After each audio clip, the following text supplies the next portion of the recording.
then US based, and then we have Philippines. And so we follow the sun. But in the entire risk management, we probably have, with all of the capabilities, not just my team, we have about 100, 110. Wow, that's a big one. So what are That's the small. qualifications to get on your team?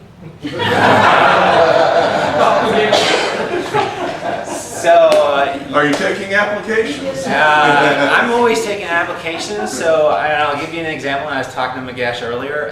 Something that we have done with my team is we built enthusiasm, right? We're taking people from the help desk, level 1, and somebody mentioned it the other day, and that's why I clapped. It's like the person who sets up the lab, that's the person I want, right? That's the people I want to get involved, because we had a person who joined Oracle from the help desk. She applied in Romania, right? We interviewed her. She had enthusiasm. She had no security experience whatsoever, right? We hired her and now she's a team lead for Romania, right? And it's only been a year.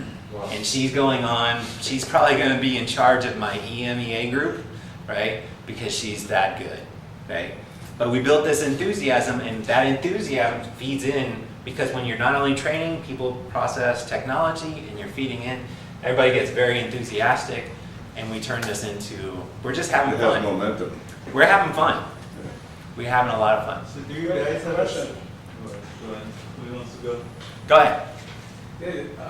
In the US, you said you have 12 Intel team members. Do we have You said you have 5 five? in intelligence team members in Yeah, the full-time threat intelligence Okay, analysts. those are level 4, right? Level 4. So do you have any malware weakness guys in We have that 5. team? 5 malware guys, Yeah. right? Reversers, we call them advanced hunters as well, right? And then we have 5 on our red team. So those are our level 4, right? And then we have our level 1, we have we have more people there, right? So we have 24, I think, 22. I think we're still hiring in India. And then our level 2 and level 3 are the same thing. We have a little bit less, but yeah. Question? So what does your security team does then? So do you have a risk management team, then security team? What business this all fall under? What is the So business? if you go back to our scope, right? If you read our scope, we're part of global IT, right? And so global IT has its mission is to enable the endpoints, right? So users, if you get a laptop within Oracle, we're the ones who manage your laptop, right? If you want a VPN into Oracle, you come through global IT. We do the VPN services, right? So that is our org structure. And then we have customers for global IT. So marketing is our customer. Some of ACS, some of our other groups are also part of our customers. So they all fit within this model, right? So we do all of the risk management for them. Now there are other security groups within Oracle, right? We're not the only ones out there, but they are focused on their line of business, right? They have their own mission and scope, right? But ours is specifically endpoints, which you mentioned earlier, or somebody did, about how endpoints and how they're, what do you call it, the prime, getting compromised and phishing and all About the that. BYOD devices weren't allowed in this mortgage company? Exactly. Right. So the issues so are this on is the laptop. this is what we have to deal with, right? Right. We have the highest exposure, right? And we have to be that good in order to block, to block the threats out there. So, is your organization responsible for actually making the Oracle software secure, or is that a different department? So what we do is we eat our own dog food, right? Just like Microsoft does. And Right. so, but when we find threats or we find vulnerabilities or we find our red team goes out there and finds something, we have to report it into the global product security, just like anybody else would, right? So we have an inside route and we know who to contact, right? But otherwise, yeah, we do have to. So when you do take the input from FireEye, do you use all the business units FireEyes out there, or just you have focus? That's a good question. So one of the things is we have our main SIM within Oracle, right? And this is a shared SIM, right? So when we talk about our sensors, they have their sensors as well, right? And so we have clearly defined areas of engagement within our SIM, right? So we would see sensors coming in from, they don't use FireEye, right? They use Proofpoint for the email system. They use other security tools out there. But that information is feeding into the SIM as well. And if it's an SOP that triggers or an SR for our specific, realm of influence, I'll call it, then we will action it using that information. So. How do you guys handle the false positives? Do you probably receive a lot like? Oh, no, actually, so yes. So false positive is something we have to deal with. FireEye is known to trigger on PUPs, right? Potentially unwanted programs or potentially unwanted applications, right? Which is just basically another way of saying malware that has an add, remove, uninstall section in the control panel, right? But that feeds in here with the SR ticketing. That's how the analysts, because when that information comes in and the analysts, the incident response team says this is a false positive, right? That feeds into the threat library, and then the threat analyst goes, I need to mark that one as expired. And that way it'll take it off the sensors, take it out of the SIM, take it out of everything. No.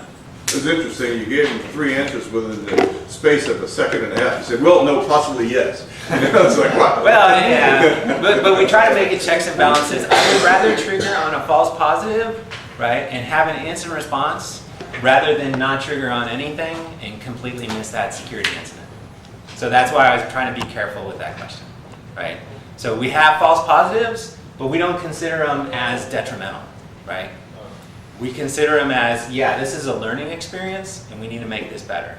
And that's how we did by closing that loop. Part of your tuition. Right. So do you guys report to the maybe audit team? Or We do. We report to the audit team as well. The audit team comes in and actually looks at our models and says, okay, how are you guys doing this and how are you doing that? We have to answer to them. So, and we also answer to the compliance team as well. They'll come in and they'll ask us questions about this and that and whatever. And sometimes they'll have recommendations and we'll take their recommendations and make it better.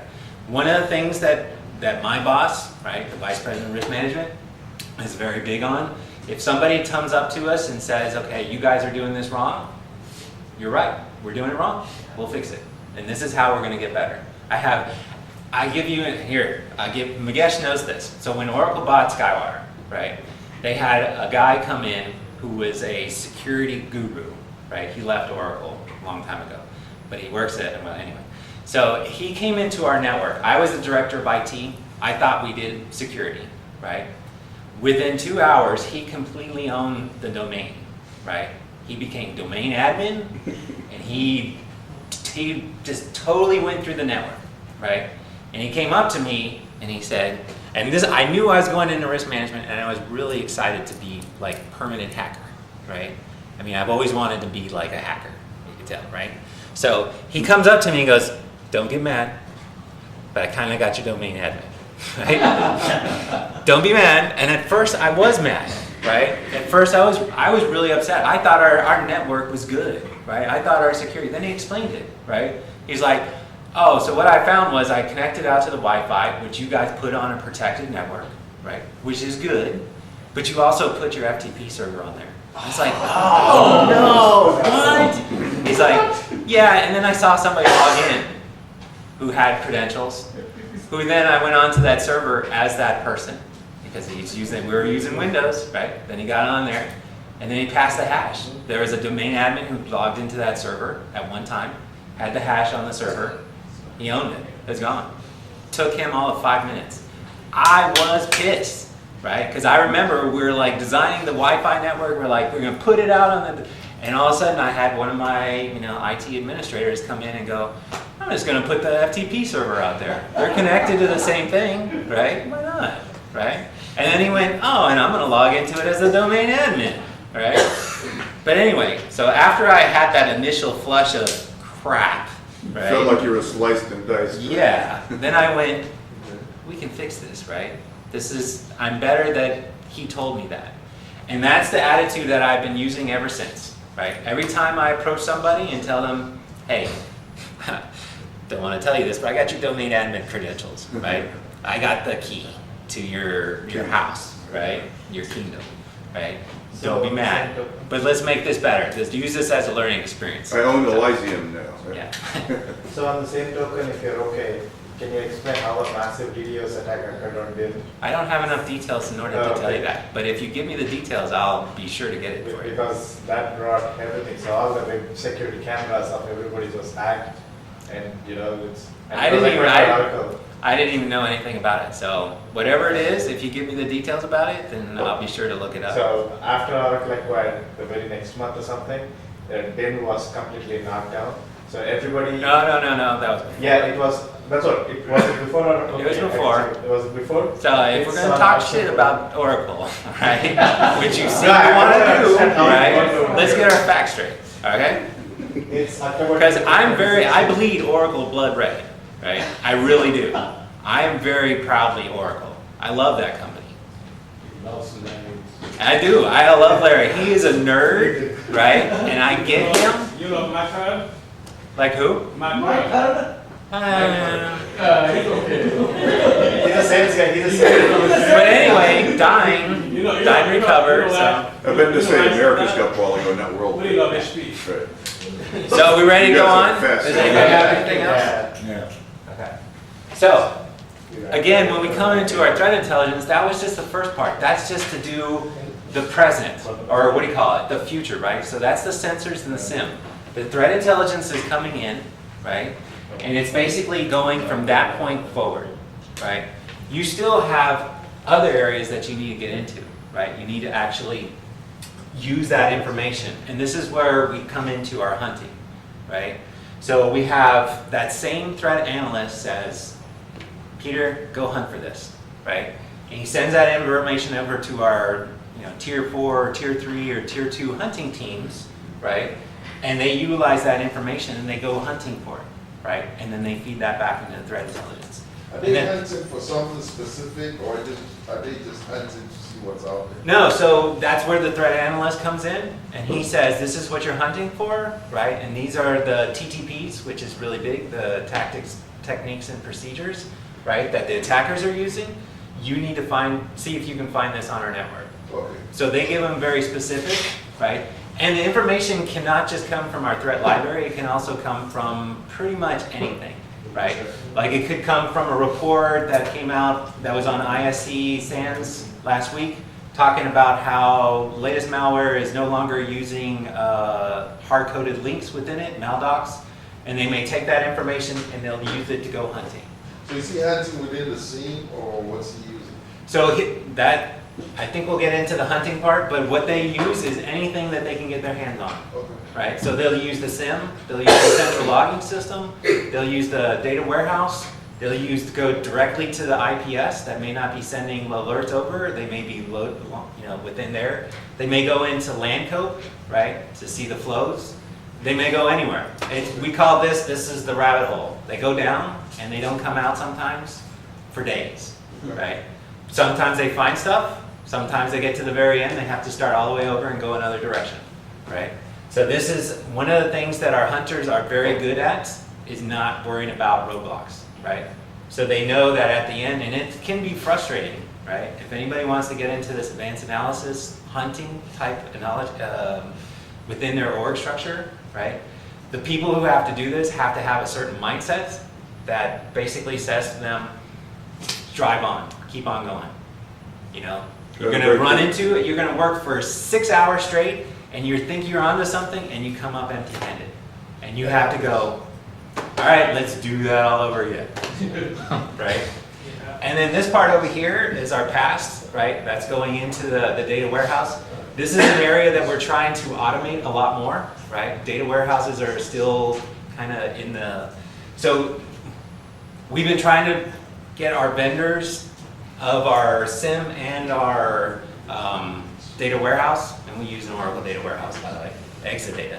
But we're trying to get them with the analogy of not searching. So when the information comes in, to search in the past, and the SIM should be doing that as well. Because the SIM always works in real time. You put in an indicator, it starts looking for it, it triggers it, then it triggers an SR. But what about all that other data the SIM has, right? What about all those other months that it has within there? Same with the data warehouse, you put that information in there, you search for it, right? But then as the data comes in, it needs to constantly search for it. So it needs to also be sort of like a SIEM. Any questions on this? I mean, everybody understands how you're now operationalizing your threat intelligence. You're pulling that information, you're using it to protect yourself in the future, you're looking for it in the present, right? And now you're going in the past and you're searching for it as well, right? So who, well, you're not able to answer that. But like, who does subscribe with for the threat intel community? Is it outside or Proofpoint, Trend Micro, Threat Connect? So is the question who? I mean, who's your partner in the Intel team? Who do you share the information with? We don't share any data with any of the vendors directly, right? But they share with you. We purchase feeds from other vendors, right? From some of these vendors that you mentioned. One of the things, and you can kind of see it here, right, is the analyst not only utilizes this information to trigger what out on the alerts, but also how you mentioned about the false positives, right? Because when that false positive comes in, and it comes from a vendor like, say, for instance, iSight, right? They mark it, they go, okay, and if they get a lot of them, they do a monthly report that says, here's all our false positives, these are the sources that it came from, and these are the reason why. And then we take that information and we go back to the vendor and we go, why's your shit bad? The question is, let's say you get that intelligence, and then the vendor doesn't have a patch yet. Does your team write any filter to protect you from based on the intelligence that they receive? I don't understand the question. Well, the question is, if I receive an intel from Proofpoint or iSight, right? So then I read it. So there is no patch, there is no way to fix it yet before you take it to the vendor to do something with it. Does your team write a filter to some Like rules? IPS rules or anything like Oh, that? yes. So that's part of our hunting. Intel. So that, yes. So Using the intel. yes. So one of the things that our advanced analysis team does, right, not only the hunters, so when they're searching for this information, they may be using information that's coming from a lot of different sources, right? And when they go hunting for stuff, the next point that they're going to do after they found something is not just go, oh, trigger an incident, we're done, right? The next point after that is actually to figure out how to detect that in the future, right? Not just from the IP addresses and getting those pushed out to the sensors. That's the easy stuff, right? The other part is actually creating snort signatures, creating, regexes, all that kind of stuff, pushing that information and developing that signature. So we call them SIG devs, right? And that's something that they do. So they trigger an instant response, they send it down to level 1, right? Say, go investigate this. I found this, but go investigate this. Then they go, how did this get through? And how do we make ourselves, what are the lessons learned from here? And how do we make signatures in order to detect this in the future? And then sometimes we send those signatures back over to the vendors, right? So our IPS is Cisco, SourceFire, right? And we'll send it over to them, or we'll send and say, hey, here's a signature that detects this kind of malware, right? Say like WannaCry. WannaCry was a prime example. We had very little WannaCry outbreak, right, within Oracle. Because one, we were already hunting it before it actually got into the news, right? And we already had a signature for the SMB exploit that was being utilized, right? We had already developed that because we were using threat intelligence that said, all right, this exploit was released, right? We knew it came up, it was like a month prior. Microsoft had, patched it, but we created a signature for IPS. Even though we went on search, right, and we were hunting, we didn't find anything using that exploit, we created a signature for it, then we deployed it out to our IPS, and then we could block it, and then detect and alert. So that's where you're using threat intelligence from all different sources, right? So you had the paste bin, right? So it was coming from the shadow brokers, right? Microsoft patched it, it was released, right? And then we use that information and that's how we're hunting. Even though we're not finding anything, right? We were getting prepared so that when it did happen on our network, they would be isolated, we could trigger it, we could have an instant response and we're done. So do you have to go through chain control to, Absolutely. say any, okay. Yeah. So everything, so we have a tools team, which you saw in that hackathon. The tools team, we create the signatures, we do not actually deploy them, right? We're How long not, is that process? so what is that process? How long is it? So it depends on what the signature is and which team, but we can usually get a signature out to our desktop people and to our IPSs. I think we have a 3-hour SLA with them, Okay. right? So that is the agreed upon. We have a signature of some kind of detection, especially when it comes to our APO, right?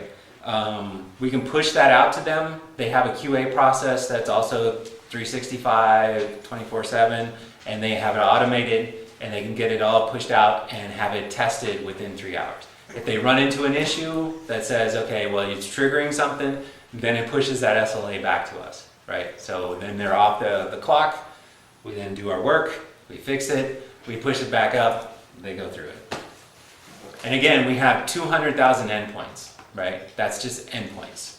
We have almost 500 and I don't even know how many servers, right? in Now, cloud are instances. all of those endpoints Oracle owned or some of them BYOD? So we have a lot of BYOD on our network. You allow for that? We do allow that because we are a big, huge West Coast development company, right? So we don't do, like you saw on the proxy alert today about, the interception.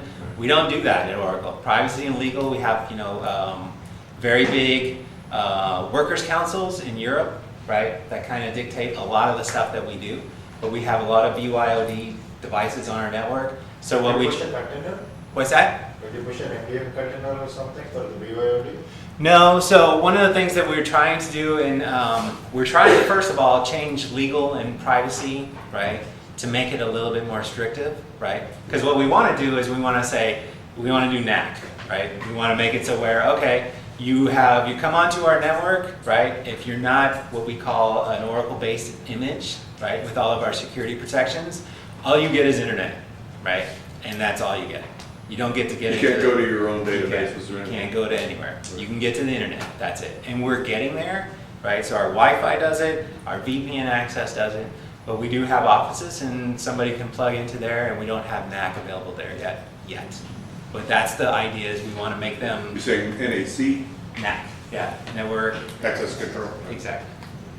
So, does a SOC model just serves as the detective control, or it also works as like to prevent the real-time attacks? Oh, all of them, yes. So both of those. Both? Yeah, so real-time attacks, we'll get the alerts within the SIM, right? And then we'll action them. We'll have like DDoSs, right? And we actually have other vendors who monitor our DDoSs as well. So we're not the only ones looking for that kind of stuff, right? So we look at our flows, we look at our traffic. Anytime we can have a DDoS coming from wherever, right? So, but we're looking at it proactively and in real time, but yeah. So our incident response is just across the board. We do it all. Any other questions about? So this is really our hunting model. So in here, I want to throw this up. This is something that we learned within threat intelligence, right? Am I going too long or is this okay? It's okay. All right, this is called the cyber kill chain, right? Came up, Lockheed Martin actually developed it, right? It's really important to understand this because it's a model that you can use for a lot of different things, right? I'm big on models, okay? Sorry. So, the cyber kill chain says when you have an attacker who's coming into your network, right? And this is freely available on the web, right? This is not Lockheed Martin presented it, Fidelis uses it, FireEye, everybody. But it's basically they come in, they do initial reconnaissance, then they do their penetration, they gain their foothold, they appropriate privileges, they do internal reconnaissance, they maintain presence, they exfiltrate, and then they have a mission accomplished, right? That is their mode, right? That is what they're doing. We'll get to another slide that actually shows how the red team utilizes the same cyber kill chain, right, in order for them to do their operations. But when you have an attacker or a threat actor out there, this is what they're going to do to your network. Doesn't matter who they may skip over parts, right, but they're going to start somewhere, right, and then they're going to finish. Right. Do you use honey nets at all? We do. We do use honey nets. We use honey pots. We have them all deployed. We have them both internal and then external. Which honeypot do you use? Starts with an I. It's actually a commercial. They have a support from a commercial. Illusion. Yeah, Illusion. maybe. I can't remember off the top of my head. I can't remember. Could you please explain what is initial recon?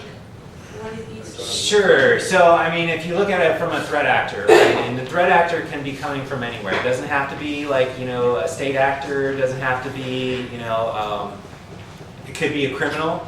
Could be a script kiddie? Could be a script kiddie, exactly. It could be, you know, just anybody. So the initial recon is really where they're just trying to figure out what they can get to, right? Looking for holes. They'll use Nmap, right?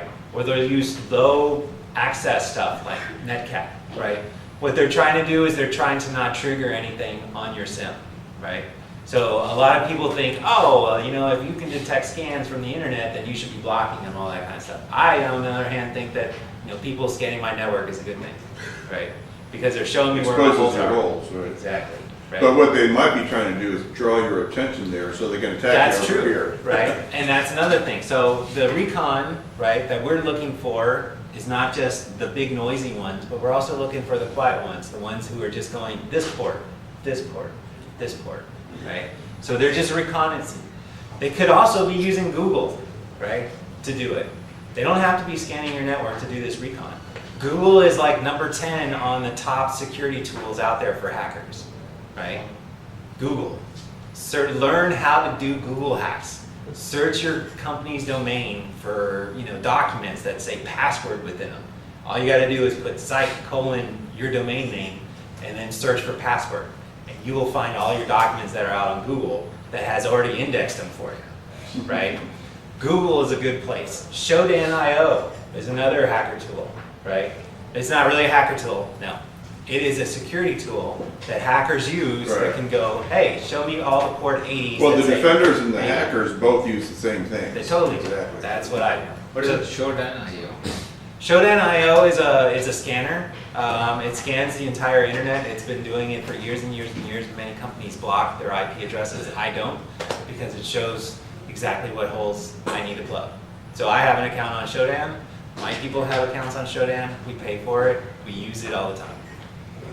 So, because anything that's open and anybody else can use, if a hacker can use it, you should be, and you have access to it, then you should use it as well. That includes the dark web. That includes Tor. Doesn't matter, right? If they're using it, you need to use it. Hey Peter, how much longer do you have? I don't know how long should I Maybe we break for lunch and continue? It's up to you. I don't know how many slides I have left. I only have a couple more. I can go quick if you want, if I don't get interruptions. What do you mean I'm overdrawn? I have checks left. So I won't go into too much of there. Unless you have wait, specific. What is the internal recon? So what's the difference between initial and recon? We'll get into all of that, right, into the cyber kill chain when we go with the red team. Okay? Is that good?